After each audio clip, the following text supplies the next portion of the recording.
This little boy was walking down the street when he suddenly came across this huge dog. He was startled by the dog and frozen in place. Not knowing what to do, he decided to scream as loud as he could to try to chase the dog away. "Go away, you stupid dog!" The boy hoped this would be enough, but he couldn't have anticipated what the dog would do next. The reaction might seem a bit excessive, but Tom hated dogs. However, it wasn't always like that. But before we start, smash the like button and make sure to subscribe if you haven't, and hit that notification bell so that you won't miss any new stories. Tom first met a dog at the age of 2, and ever since that first encounter, he liked them. It was like love at first sight, and he couldn't think of a life without a dog. But years later, there would be an incident that would change his view on the loyal animal. His obsession with dogs eventually led him to own his own dog. But Tom got a huge dog instead of the puppy people would normally get their child.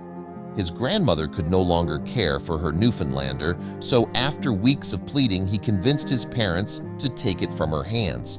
Even though it was a beautiful dog, Tom's parents were unsure if it would fit into their household, as the moment the dog entered their home, it was like she had always been there. The dog was huge and immense, but filled with pure love and joy.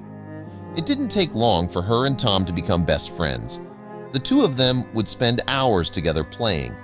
It seemed like Lucy, as the dog was called, was the perfect dog for Tom. Lucy was always by Tom's side, and Tom loved her more than anything.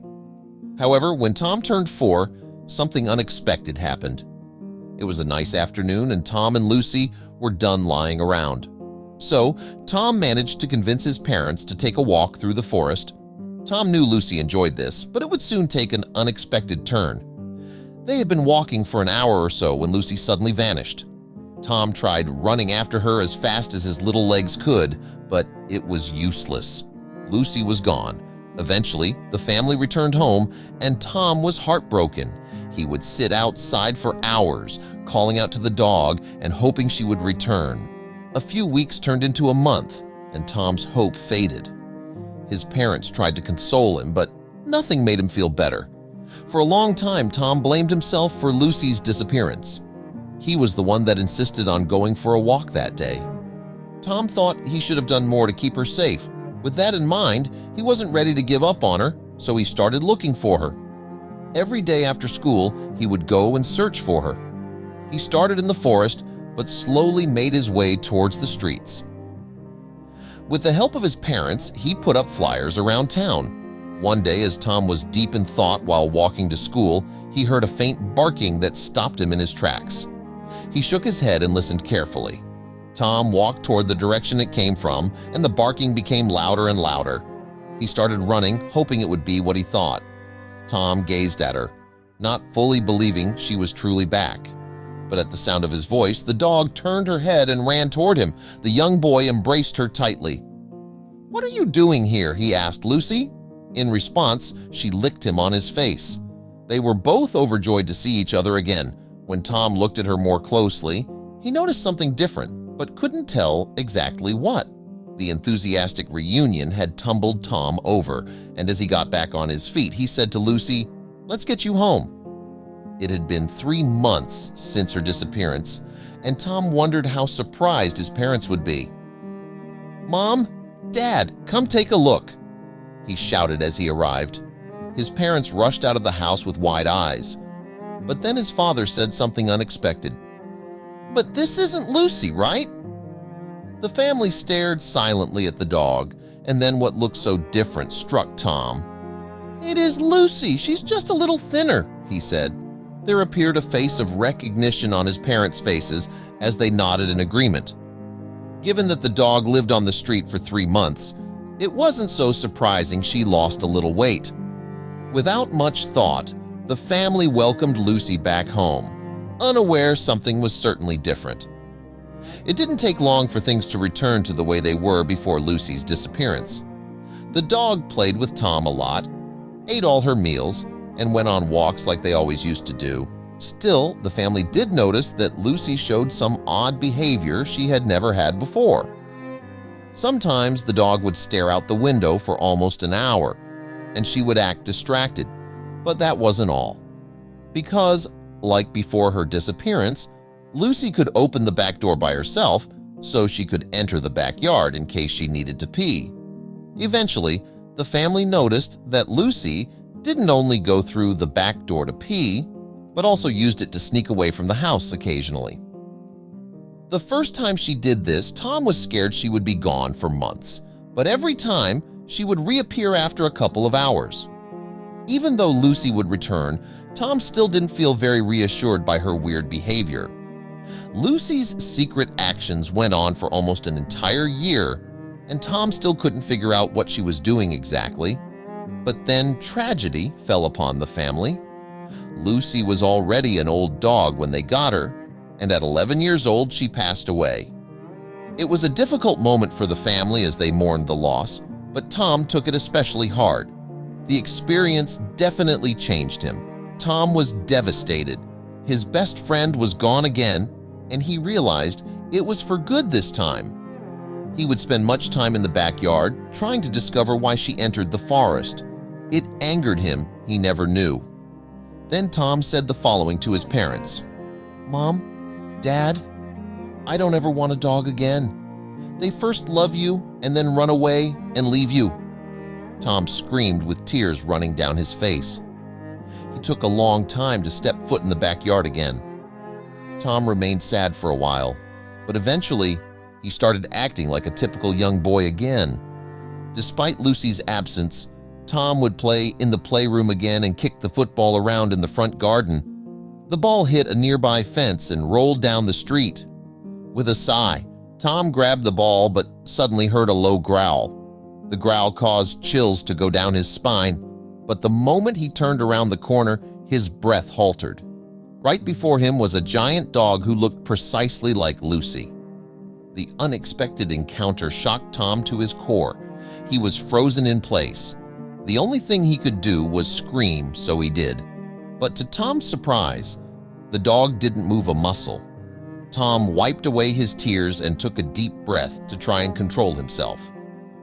After the first few steps, the dog went to lie down entirely, and the moment Tom went to turn around, the dog rolled on his back and baited Tom into petting him. It was almost like it had already known Tom without ever meeting him. Tom mustered all the courage he had and approached the animal. The hand that was reaching out to pet the dog stopped in midair. "That can't be," Tom whispered as a warm surge filled his body. "Lucy," he said softly. When Tom saw the eyes of the dog, he noticed they had the same watery roundness as Lucy used to have. Tom suddenly pulled back his hand as the realization came upon him. Lucy always did that. Lucy? But how? Tom muttered to the dog. How could she be back? Tears of joy started to blur his vision. He hugged the dog and cried tears of joy. "Let's get you home," Tom said, exactly as he did when he found Lucy.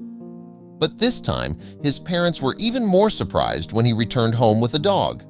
The resemblance with Lucy was uncanny. They couldn't believe what they saw. Tom was over the moon and his parents were overjoyed to see their son so happy. But they were also perplexed. They knew this wasn't Lucy, but Tom seemed to think it was, and for the moment they couldn't get it over their hearts to tell him the truth. But they did decide to take action in finding the dog's owner. They agreed to let the dog stay in the house, but quickly thought of a plan to try and find the real owners of this dog. They printed posters and hung them around the neighborhood, hoping the rightful owner would contact them or someone else might know about the owner. Days turned into a week, and they still didn't hear anything that indicated the dog had an owner. Meanwhile, they cared for the dog and noticed Tom and the dog started bonding. They realized they needed to act before it was too late. But what could they do? As the family went to the same vet they used for Lucy, the vet was surprised to see them bring in a dog that was remarkably close in appearance to Lucy. The family waited in anticipation, but when the vet returned, he had some shocking news for them. "I'm not sure how to say this, but on the surface, this dog looks almost identical to Lucy," he said. The parents looked at each other in confusion. This was nothing new. They had seen that themselves. "What does that mean?" the father asked. but the vet just shrugged and told them he had not seen anything like this before and that they needed to wait for the test results. So, with mixed feelings, the family returned home. The vet had told them the test results would come back in a few days and that they would hopefully clear up the matter. So, later that day, he managed to convince his parents to take him and the dog out for a walk in the woods behind their house. It had been a long time since they were back here. Subconsciously, Tom's mother tightened her grip on the leash as Lucy disappeared the last time they were here. The place was filled with bad memories, but their return would lead them toward answers, because for some strange reason, their new dog seemed to know her way around the forest well. She kept pulling on her leash. Not to get away, but almost like she wanted to show them something. After an hour-long walk, they reached a clearing they had never seen before. In the middle stood a tree with a hollowed-out spot beneath it. It was a unique sight, and the family approached it. They found a large bed of twigs, leaves, and hay underneath. It was like an animal had lived here and purposefully made its bed. The whole family jumped a little at the sudden sound of the ringtone, and they instinctively looked at the dog, making sure she didn't run away like Lucy. Tom's father looked at the called ID, but it said unknown. "Is it the vet?" Tom asked, hopeful, but that seemed doubtful. He said it would take days. So, when Tom's father heard the vet's voice on the other end of the phone, he was very surprised. "Wouldn't the test results take days to come back? Do you have news?" Tom's father asked. His tone was a mix of surprise and eagerness. Both Tom and his mother urged the father to put the phone on speaker so they could listen along. The vet interrupted the surprised family with an enthusiastic voice. The vet explained he rushed the tests because he was intrigued, and the next thing he said shocked the family. "There is a perfectly good reason why the strange dog looks so familiar to you guys," the vet started to explain. "It may be hard to believe, but the dog's DNA is a 50% match with Lucy's DNA," the vet exclaimed. The family looked at each other in silence. Did that mean what they thought it meant? It turned out the dog they got in their home was the now 1-year-old baby of Lucy. Lucy must have been pregnant when she ran away and delivered the baby in the months she was gone. The baby dog had grown up alone and found its way to Tom, just like Lucy did. After hearing the news, the family rushed home and back to the vet to confirm their suspicion. They thought that Lucy gave birth to this dog during the time she was gone, and the vet could probably confirm this. And indeed, so he did. The dog they had now was 1 year old, which lined up perfectly with the period that Lucy was gone. And now everything started to make sense. When Tom found Lucy, they thought she looked way thinner than she was when she left. That was because she had given birth. She had been pregnant without their knowing and gave birth while she was gone. Then, when she was finally back home with her family, her baby was still out there. And that's why she used to sneak out so much. She was taking care of her baby. Tom and the dog became inseparable. He named her Lucy Jr., and they spent every moment together. His parents looked lovingly at the two of them together. "This was all meant to be," Tom's mother said with a big smile, and his father nodded in agreement. As the years passed, Tom and Lucy Jr. grew up together. They went on adventures in the woods behind their house and played together in the garden. Eventually, they both knew the entire woods by heart as they spent a lot of time there. Tell us what you think about this story and share it with your friends. It might inspire them and brighten their day.